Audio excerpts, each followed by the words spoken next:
Agriculture on the move. Agricole en mouvement. Agriculture on the move. Agricole en mouvement. Agriculture on the move. Agricole en mouvement. Agriculture on the move. Agricole en mouvement.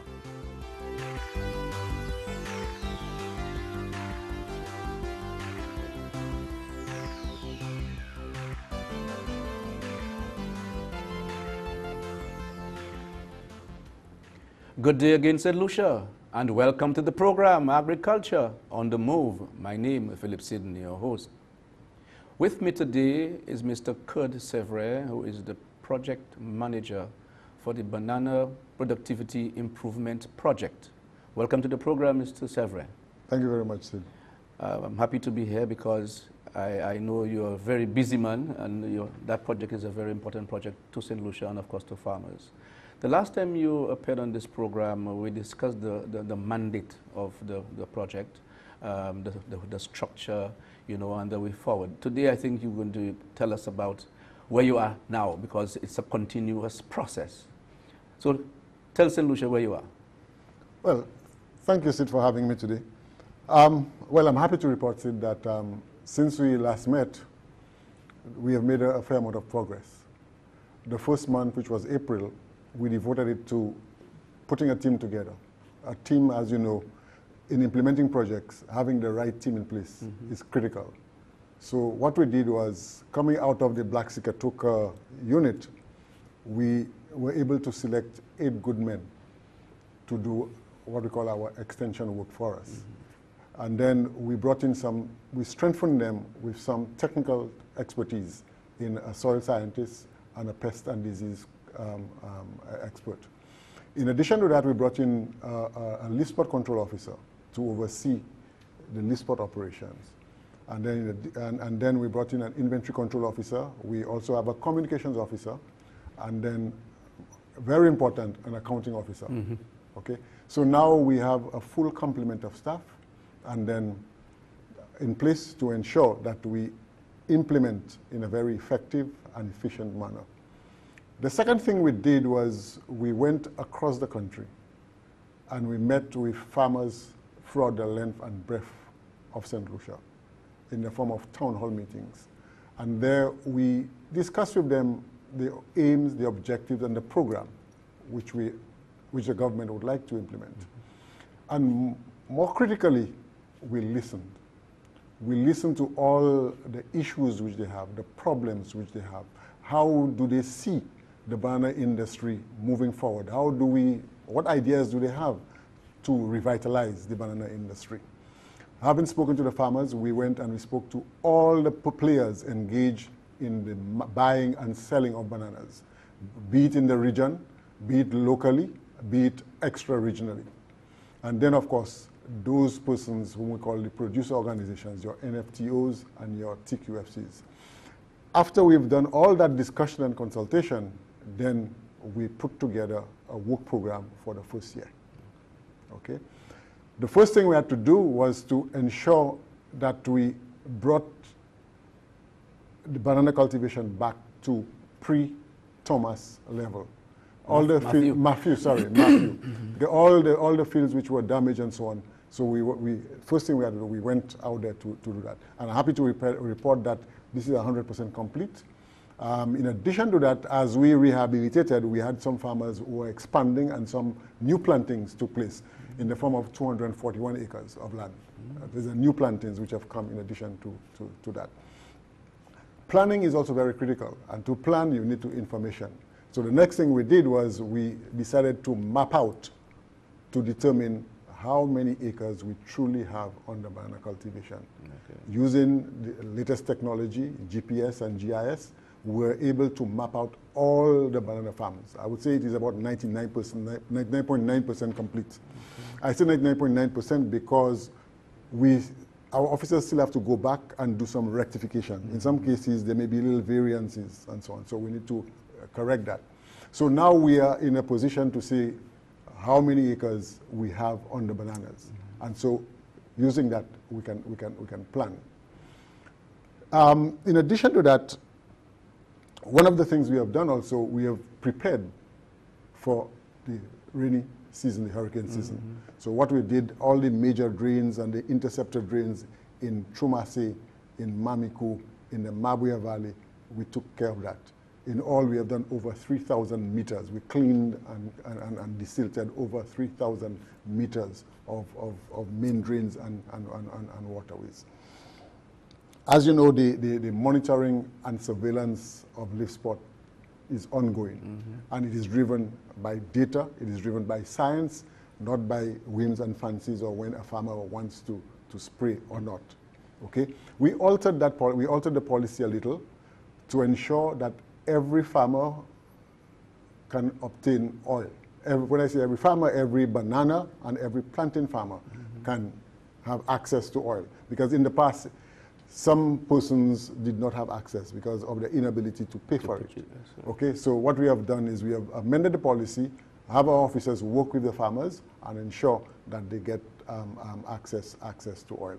In addition to that, what we have done is we have formed what we call clusters, little groups, to ensure that persons come together and do things together. And one of the things we are encouraging them to do is to spray together. So all persons in any given region at any one time will spray at the same time. So therefore you get control is uniform. Control is uniform. Okay. In addition to that, we have established a rapid response team under the leaf spot control officer.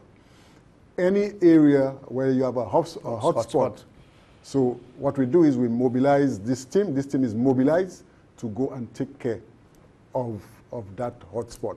And you can do it in two ways. You can actually do it and charge the farmer, or you can go in there, work with the farmer, and make sure it is done. So in that way, we are able to control the leaf spot a lot better.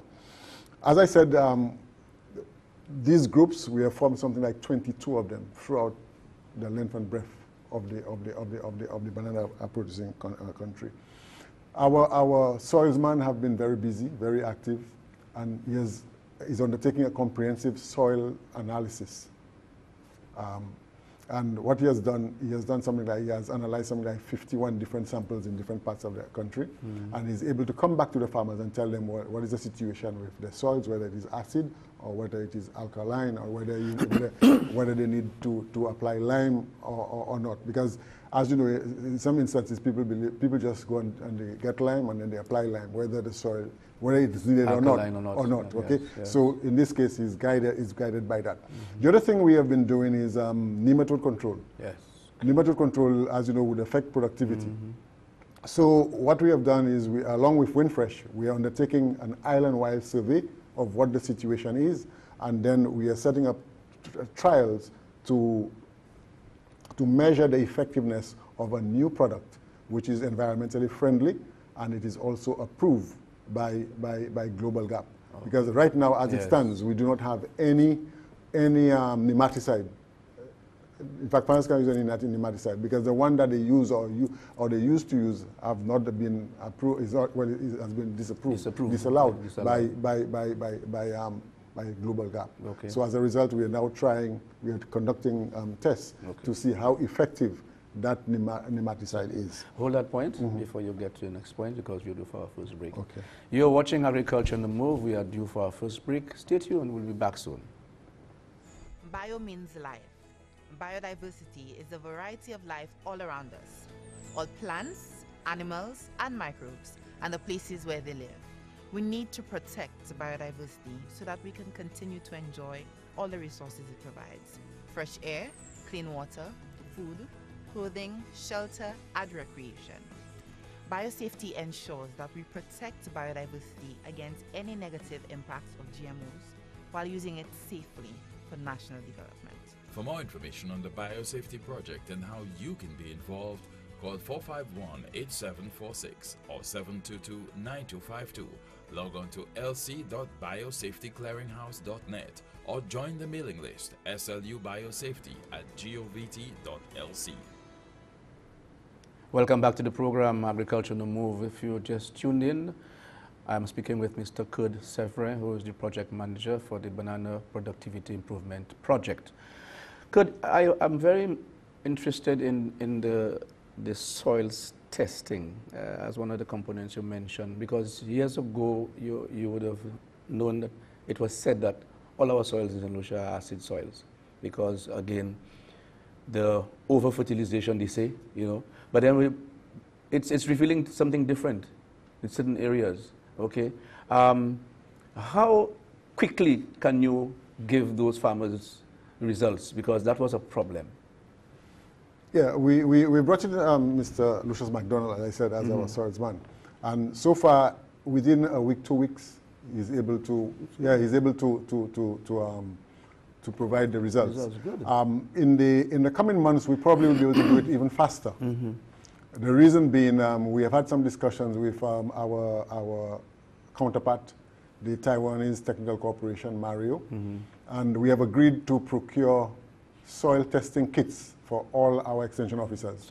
So the officer on site can test the soil and actually tell the farmer what the result, whether his soil is acid or not. He can even tell him about some of the major nutrients and so on, and even the trace elements. So later this year or even early next year, I expect us to be able to provide the answer even faster. Interesting. Okay, so that is one. This is part of the whole program of trying to improve, as you know, the productivity. Because if the soil is acid, the ability for the plant to uptake the nutrients is inhibited. So therefore, this is one of the things we are hoping to. Any other areas that you want to? Sure, there are a number of other areas.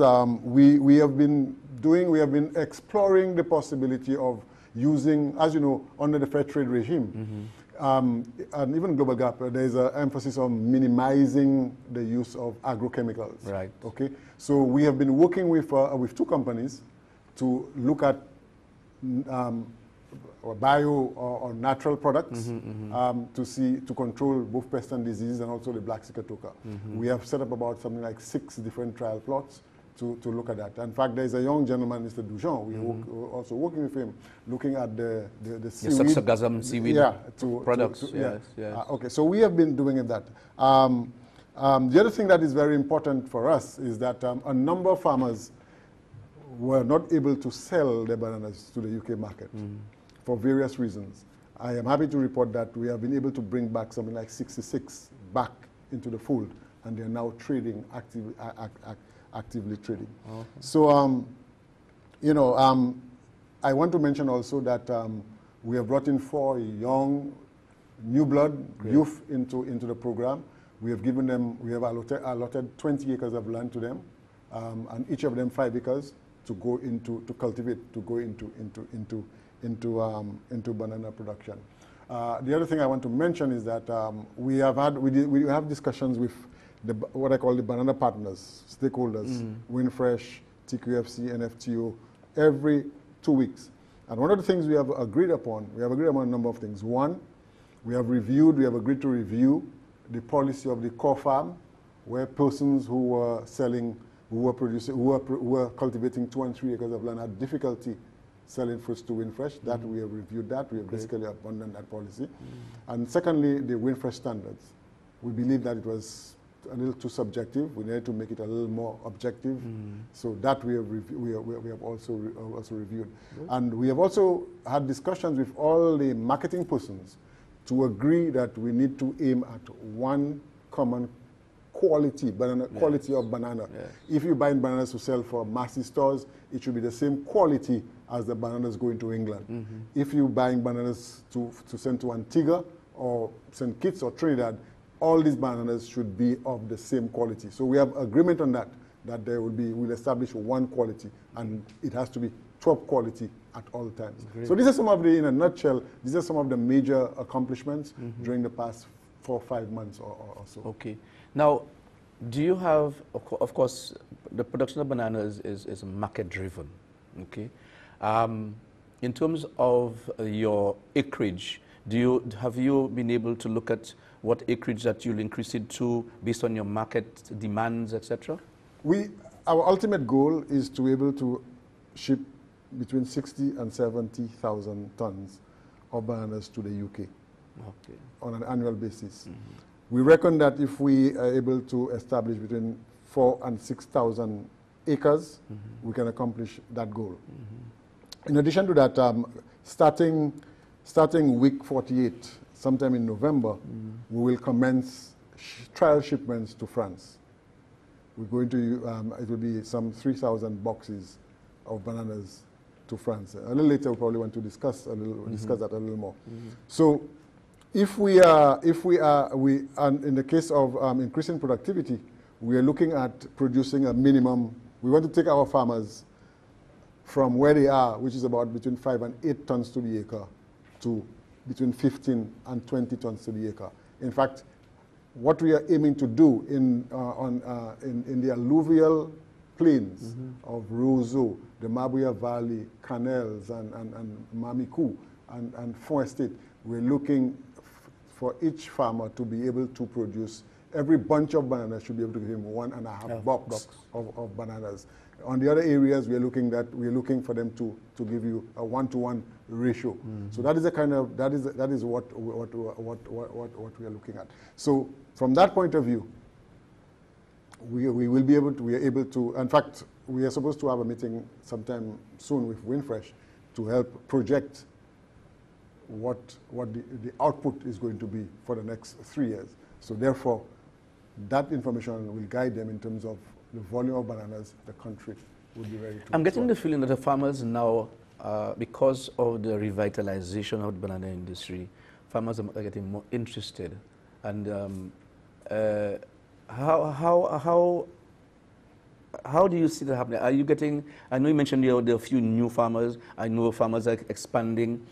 They're getting the message? Oh yes, and more importantly, one of the things we have done, we have also gotten involved in the procurement of inputs, because inputs, the availability of inputs is one of the critical factors that basically prevented a lot of people from, or caused persons to leave the banana industry. Okay, so we are now procuring the critical inputs, oil and fungicide to control the black cicatricor leaf spot. That's one. The second major input is fertilizer. Okay, we have been able to, we've brought in the month of July, August, we brought in 300 tons. 200 tons of the physical blend and 100 tons of the chemical blend. Hold that point. Moving fast. Okay. You're due for our second break. Back soon. Family time is a healthy time, and a healthy family eats smart.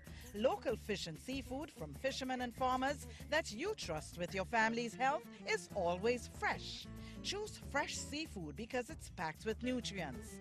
St. Lucia's fish and seafood producers meet every government standard for health and safety, high quality, fresh local food products straight from the fisherman to you. Choose St. Lucian fish and seafood at your local grocers and choose a healthy lifestyle for your entire family. I use fresh local fish right there from the fisheries department. Eat fresh, buy local. St. Lucia's fishermen produce an abundance of fresh foods, highly nutritious and incredibly tasty. Together when it's most important. Healthy families, buy fresh, eat fresh.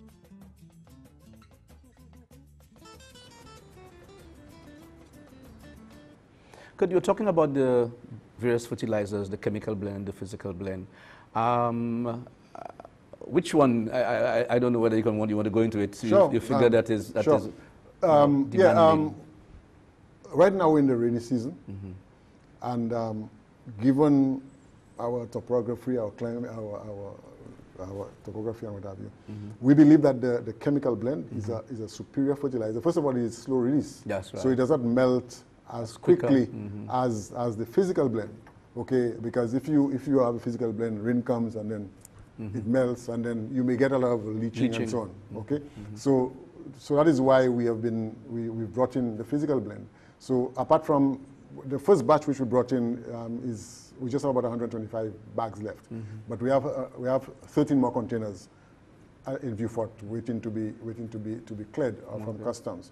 And then the beautiful thing about it, Sid, is that the price is very attractive. Okay. So a 25 kilo bag costs about $23. Okay, and 100 pounds, so to speak, will only cost you $46 for the 2 bags. Okay, for the chemical blend. So this has been an incentive and for farmers, because basically fertilizer generally is between $90 and $100, and in the past it has been a lot more than that. So this is one of the things. We are also looking at, we are seriously considering blue diethyl, because it is one of the things we realize is very, very, very, very important. So making available some of the critical inputs to the farmer is also an inducement to ensure that they produce. Okay. You know, yeah. Marketing. I know there was a problem with farmers complaining that they had left backs, even if they harvested. You know, the quality was good, but there was a quota. How have that been rectified? We're working with WinFresh. It is not a quota, but what they have is what they call an allocation. There's an allocation system. 2 things. The supermarkets would give WinFresh a quota for what they call the special packs. So from that point of view, WinFresh has no control over the special packs. Okay. It is set by the supermarkets.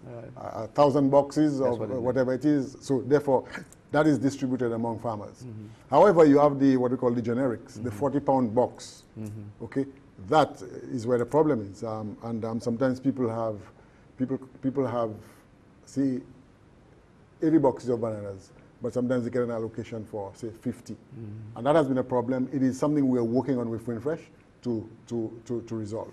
Okay, because it has been a source of despair and discouragement. Okay, but we are working with them, and we have understood. We have a system in place when our farmers go there, and then when our officers go out and they find out that the allocation which the farmer received is a lot less than he can produce, then they call the WinFresh guys and say, hey, this farmer is able to supply you a lot more fruits than you're giving him. Can you make the adjustment? So we are working on it. It's a work in progress.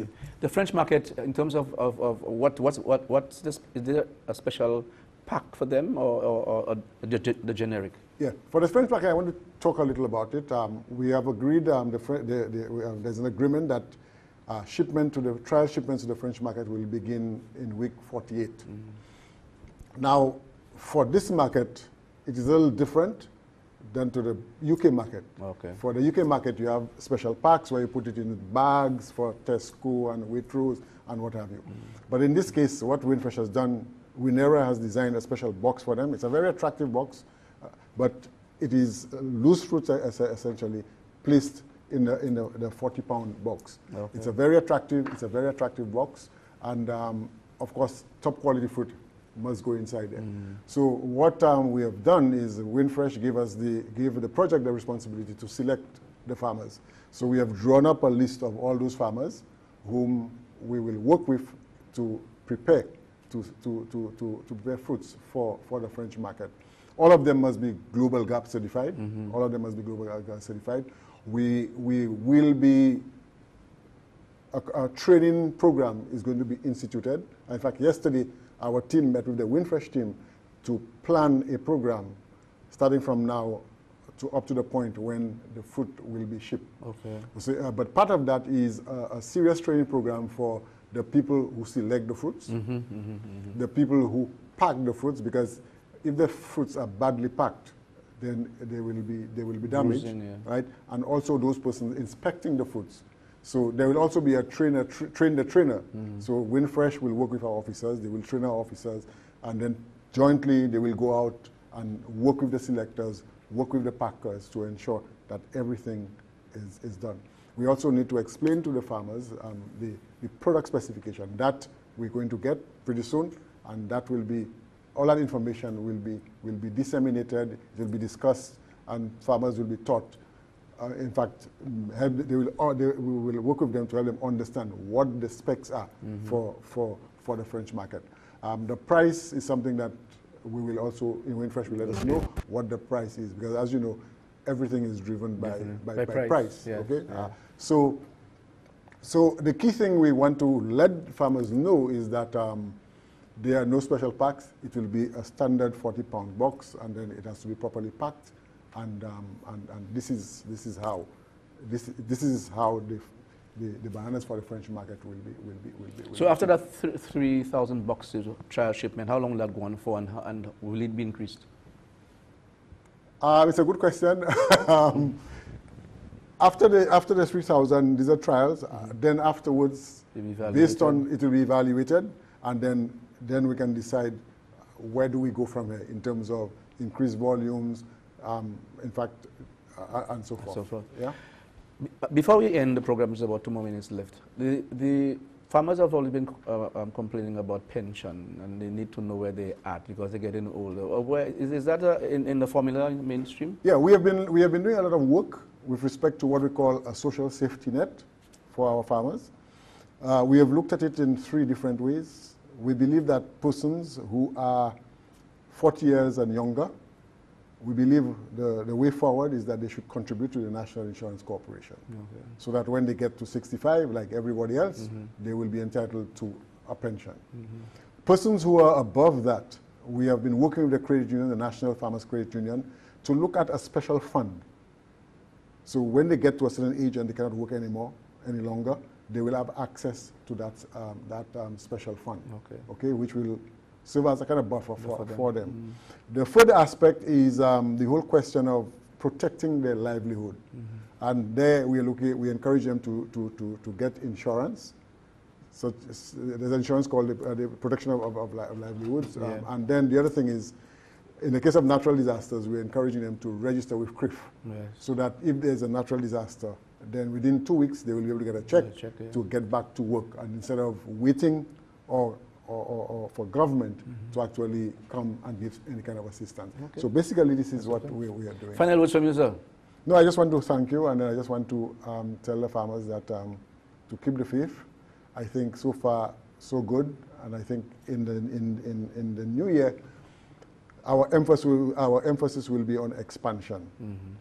Okay, we will be looking. We have already identified all those lands, all those areas where we were going to expand. So hopefully by the next financial year, we should be somewhere between 3,000 and 4,000 acres. Great.